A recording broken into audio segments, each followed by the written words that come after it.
terceira e última parte do consultório desta segunda-feira. Tempo agora para respondermos às suas dúvidas sobre oncologia e, por isso, não deixe de aproveitar 225-083-204 para entrar em direto connosco. Já temos algumas pessoas em linha e em espera, mas pode e deve continuar a participar. Antes de falarmos com a nossa primeira telespectadora, não queria deixar de perguntar aqui algo que acho importante também para a doutora Sónia, porque para não falarmos só...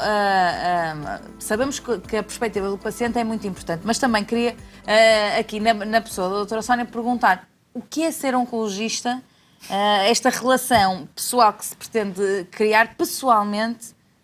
Ser oncologista tem que acarretar consequências emocionais para quem é oncologista. O que é ser oncologista? Eu só lhe respondo numa frase. A doutora Sónia não estava à espera desta? Não, nada de todo. E só lhe respondo com uma frase: foi a melhor coisa que me aconteceu na vida. É um aprendizado além da própria vida. Foi a melhor coisa que me pode ter acontecido. Sob todos os aspectos. Eu aprendo, quando tenho uns doentes que dizem obrigado, não. É obrigada porque eu aprendo com cada doente, eu aprendo dia a dia. E os meus colegas também, eu não tenho dúvida nenhuma. Há formas, assim, é como tudo, nós podemos estar numa escola e cada um tira o proveito do que está a ser ensinado de forma diferente. Não tiramos todos o mesmo proveito. Mas acredito, foi das melhores, eu disse a melhor coisa, das melhores coisas, porque tenho um filho que também acho que foi verdadeiramente a melhor coisa da minha vida. Mas ser oncologista, sem dúvida alguma, das melhores coisas que pode ter acontecido na minha vida, e não trocaria por nada deste mundo. Se me pergunta, é desgastante? É desgastante, mas também tem a ver com a intensidade que a pessoa se entrega. E eu acho que isso tem a ver com a personalidade de cada um, porque também, dependendo da sua personalidade, também a sua profissão é extremamente desgastante. Portanto, o desgastante mas depois o que ganhamos, o retorno emocional é tão bom. Ao contrário do que se possa imaginar. E era isto que eu também queria... É tão bom. Queria que se soubesse, não é? Porque muitas vezes as pessoas podem pensar, é oncologia, não, é tão bom. Coitados daqueles médicos, Rafaela, e não pode ser assim. E isso já me aconteceu várias vezes. Mas eu só lembrar-me aqui de 2 episódios que me marcaram. Eu estava a sair do hospital num momento de tensão, obviamente não é leve, é pesado. Obviamente que é pesado. E estava num daqueles dias bastante pesados. Ia sair do hospital e cada qual depois tem as suas fugas, não é? A sua forma de aliviar um bocado. E estava no carro a ir para casa e liga-me uma doente e eu atendo, estou sozinha no carro em alta voz. Sim, passa-se alguma coisa? Não, doutora, eu só queria ouvir a sua voz, para dizer, a doutora, eu gosto tanto de si. Olha, não há nada que pague isso. Eu acho que não há outras especialidades que têm essa retribuição. Ou então, uma que se passou na sexta-feira, que também não estava a ser um dia propriamente fácil. Como para a maior parte das pessoas, portanto, eu não sou... Depois, para além da profissão, as pessoas também têm as suas vidas, claro, não é? Claro, eu não sou... A minha profissão não é pior que as outras ou mais pesada que as outras, não. Acho que é como tudo e estamos a viver um ano também atípico para todos, etc. E uma doente manda-me mensagem a dizer que precisa falar comigo urgente, um assunto muito sério. Eu liguei-lhe, ela estava a chorar. E se ela estiver a ver, porque vai estar a ver, sabe perfeitamente quem é. E então o que é que se passa? Doutorinha, eu agora, além de ter o cancro, que já está, é um cancro da mama, que está sob hormonoterapia, eu agora testei positivo para o Covid. E a chorar. E eu, tudo bem, mas diga uma coisa, está assintomática? Ela, não, só fiz o teste, professora, uma aluna testou. Eu, olha, não sei porque é que está a chorar. Eu é que devia estar a chorar, porque, olha a sua sorte. Tem cancro, uma coisa que em cada 4, 3 vamos ter. A senhora já tem o seu, portanto, já se livrou. Tem Covid, que, ao que parece, também todos vamos ter. E eu, que eu saiba, ainda não tive. Portanto, está-me a ligar para quê? Para eu chorar? E eu é que... Olha, foi uma gargalhada, uma doente que começou a chorar e terminou o telefonema bem. Portanto, Há é alguma isto. coisa que pague isso? Portanto, Muito ser bem. oncologista é isso.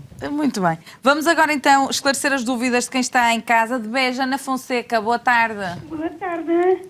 Olá, Ana, qual é a sua dúvida? Muito boa tarde. Um beijinho grande para a doutora, outro para si. Boa Tenho tarde. estado a Obrigada. ouvir. Portanto, gosto muito do programa. Hoje vejo sempre. E queria dar uma saudação muito, muito especial à doutora. Portanto, porque eu costumo ouvi-la sempre e acho que ela é uma pessoa muito, muito humana. Portanto, e tomáramos nós termos muitas pessoas com essas qualidades. Agora a seguir, portanto, eu só queria perguntar à doutora se, por acaso, uma pessoa que tem uma neoplasia no fígado, portanto, tumores de neuroendocrínicos, e está a ser tratado com sandostatina, Sandostatina, sim. pode levar a vacina da gripe. Muito bem, vamos ouvir. Em princípio pode, em princípio não tem contraindicação, não só pode como deve. De qualquer maneira, uma vez que não é meu doente, portanto eu não sei o histórico clínico do doente que a senhora está a referir, eu aconselho, lá está, a falar com o médico que está a seguir esse doente para esclarecer melhor. Até prova em contrário, de uma forma global, não tem contraindicação e até pelo contrário, deverá tomar a vacina da gripe, sim. Muito bem. Mais alguma dúvida, Ana? Portanto, em princípio, o meu marido, em termos de histórico clínico, não tem assim um historial muito complicado, porque isto foi uma coisa que apareceu agora, portanto, há para aí uns meses, portanto, 10 meses, mais ou menos. E Muito aí, bem. sempre foi uma pessoa saudável, nunca teve qualquer tipo de problema. Portanto, e como nós agora, por acaso fiz a pergunta à doutora, que neste momento nós não conseguimos ainda entrar em contato com o médico dele, portanto, e é mais uma opinião, que eu gosto sempre de uma segunda opinião. Muito bem, Ana, fez muito bem. Obrigada por ter ligado. Vamos agora até Matosinhos. Maria Ferreira, boa tarde. Boa tarde. Olá, Maria, qual é a sua questão? Eu queria fazer uma pergunta à doutora. Diga. Desde já, para dar os parabéns ao programa, e a doutora falou Obrigada. da maneira que paga para os doentes, precisamente foi como me falaram a mim. Eu fui no IPO de Porto há 7 anos, portanto, tive um tumor no peito, não é? Não tirei o peito, que era pequeno, tiraram-me os gânglios todos e pronto, fiz quimioterapia, fiz radioterapia, fiz esses processos todos, Sim. não é? Medicina física, para fazer ginástica ao braço, e estava tudo bem, e felizmente continua tudo a estar bem. Todos os anos tenho uma consulta, quer em cirurgia, quer na clínica da mama, não é? Quer com a médica que me operou, às vezes não é, calha de ser outra, quer com oncologista, meses diferentes, e está tudo bem, e tudo correu bem. Só que, mais ou menos, passados 5 anos, pouco, eu fiquei com o peito vermelho. Aonde fiquei preocupada e fui à urgência, ao SAP, não é? Sim. Aonde me disseram que era uma infecção, mas que era uma celulite. Que eu tinha o peito muito grande, que aquilo era da celulite. Onde me deram um antibiótico e ao fim de 3 semanas voltava a mesma coisa. Até que chegou uma altura, um médico disse-me assim, não, vai ficar aqui 2 dias, porque isso é celulite. Mas para termos a certeza. Pronto, e eu fiquei lá 2 dias, vim-me embora depois, confirmaram. E então receitaram-me uma injeção, Eutofilin, 1200 unidades, um ano, para tomar todos os meses. E eu tomo o anastrozol, mas foi a oncologista que me disse ao fim de 5 anos, se eu não quisesse, já não o tomava. Mas eu perguntei se não tinha consequências nenhumas, disseram-me que não, e eu então, se tivesse outro piro ou qualquer coisa, eu teria que a tomar sempre, e tomo, e não tenho problemas nenhum. Tomo um medicamento também, uma pastilha, um antibiótico, para pôr na água, para dissolver à noite o cálcio, e está sempre tudo muito bem. Pronto.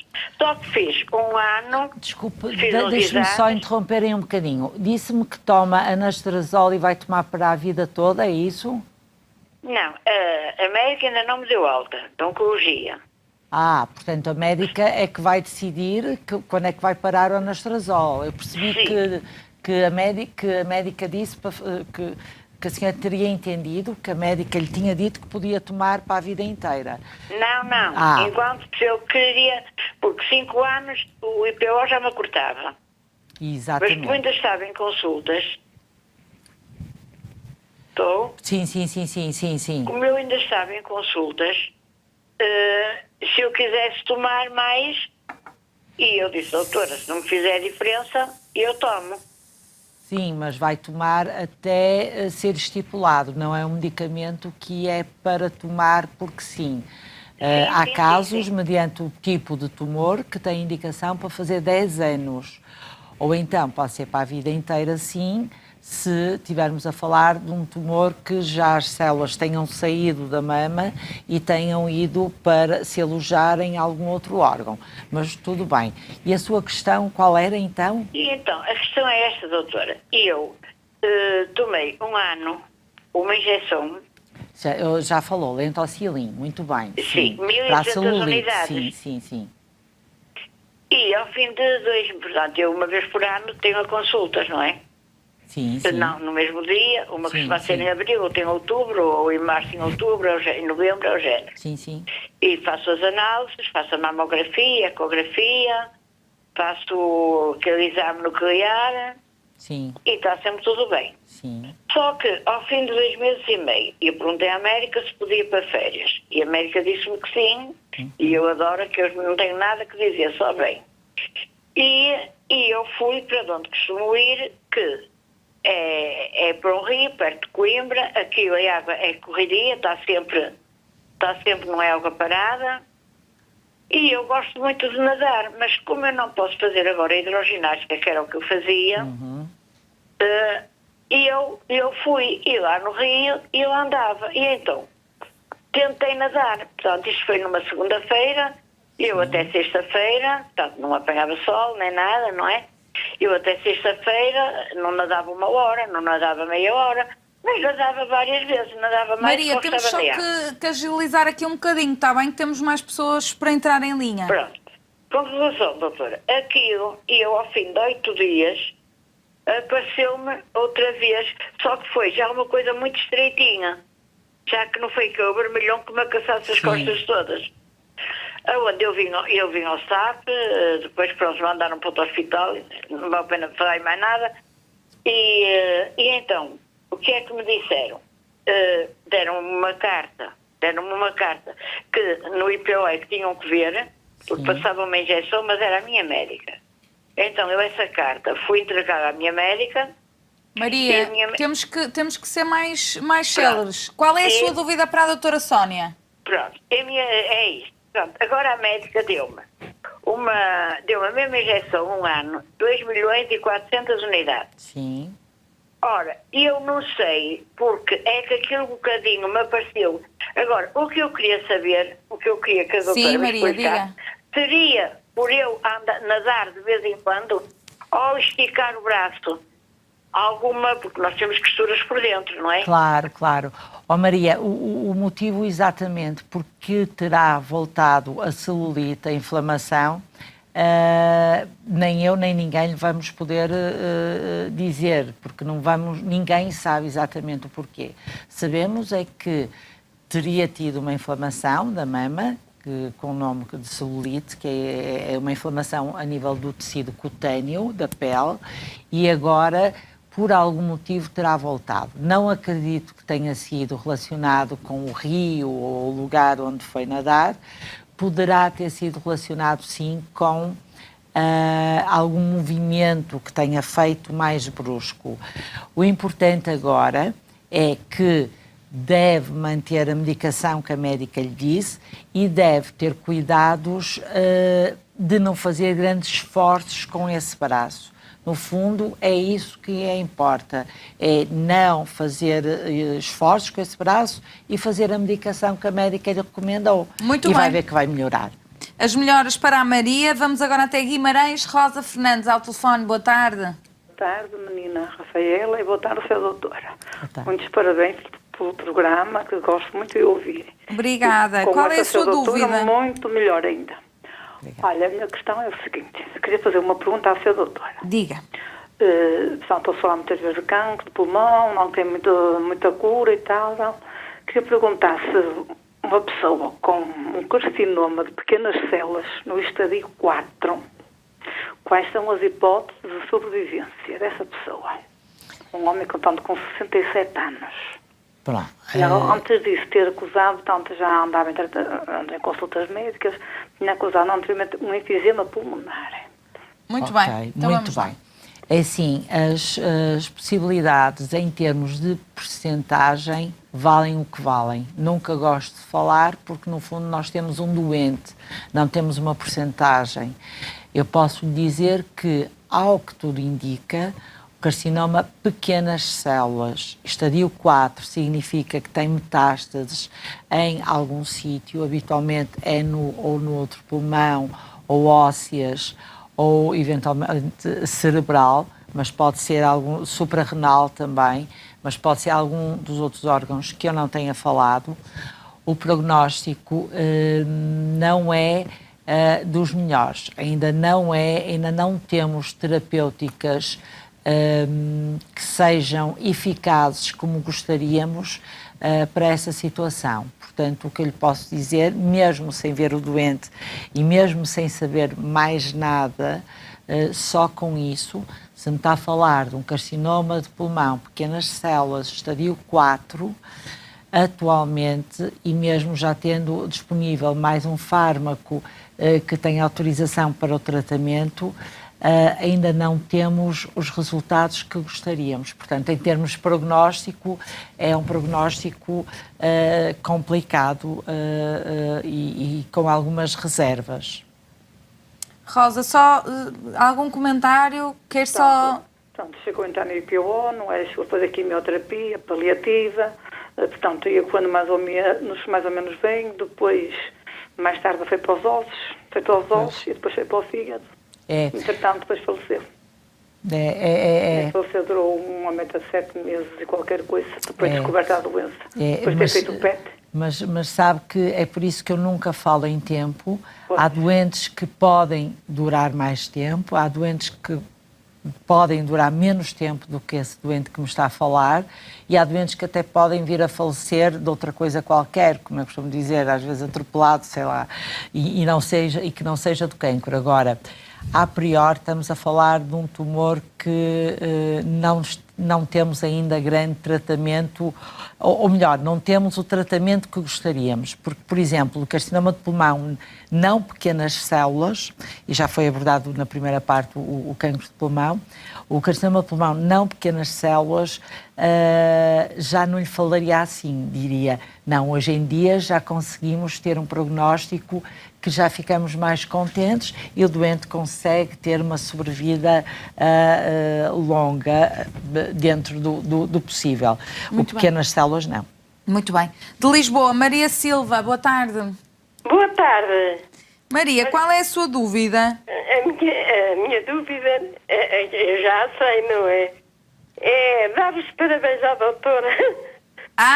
Então não tem dúvida. Muitos parabéns, porque há pouco, e à menina também, porque eu vejo Obrigada. o vosso programa. Isto é um caso de um filho meu, que o PO, em Lisboa, o tratou muito mal, muito mal. Deu com uma médica. Olha, só digo uma coisa à menina, essa sua doutora devia estar no PO de Lisboa. Oh, Maria, vamos respirar fundo, queremos conversar consigo um bocadinho, temos aqui um tempinho ainda para falar com a Maria. A Maria está muito emocionada. Portanto, é rápido, é rápido. Mas pode falar, mas respire fundo para conseguir conversar connosco. É o seguinte, o meu filho teve um cancro, não é? E infelizmente faleceu. Oh, Maria. Estou a ouvi-la, não estou a ouvir a menina.